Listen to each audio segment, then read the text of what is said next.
Selamat siang anak-anak. Setelah anak-anak belajar, hari ini kita lanjutkan pembelajaran 2 ya. Nah, masih ingat tokoh-tokoh yang kemarin kita pelajari?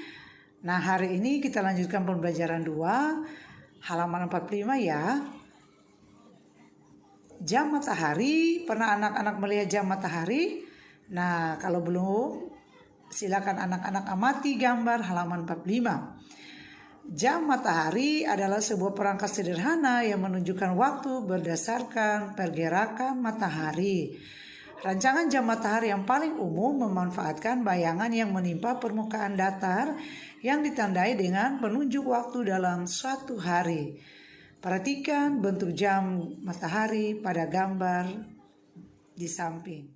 Nah, setelah anak-anak mengamati jam matahari, Ibu akan kasih tahu hari ini kita akan belajar tentang kewajiban anak-anak dalam kehidupan sehari-hari. Nah, kewajiban anak-anak dalam kehidupan sehari-hari salah satunya adalah datang sekolah tepat waktu. Namun karena kita lagi pandemi COVID-19, anak-anak belajar secara online, maka Ibu harapkan anak-anak belajarnya tepat waktu ya.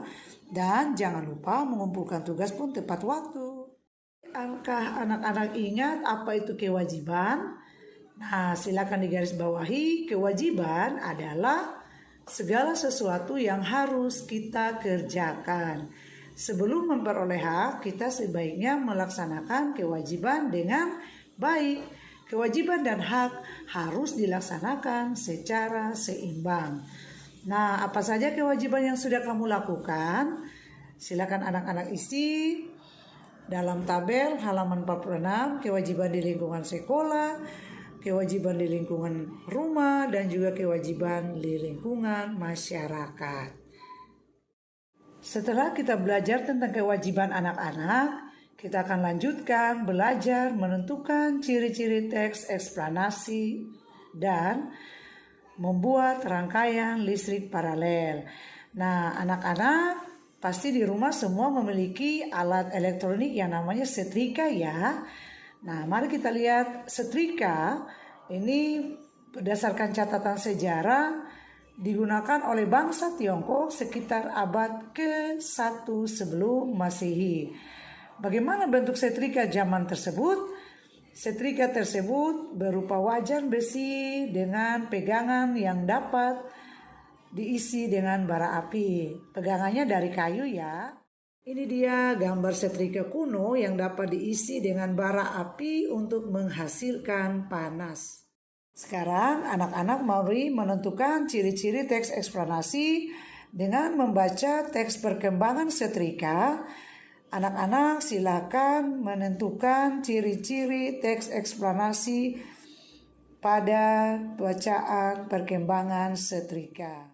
Setelah anak-anak membaca, silakan anak-anak mengisi halaman 52 untuk paragraf 1, paragraf 2, paragraf 3, paragraf keempat, dan kelima.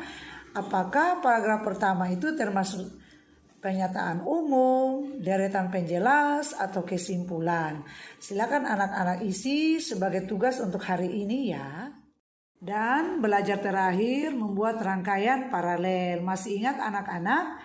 Rangkaian listrik ada 2, rangkaian listrik seri dan paralel. Nah, yang dipasang di dalam penggunaan listrik di rumah maupun di sekolah atau di perkantoran adalah rangkaian paralel.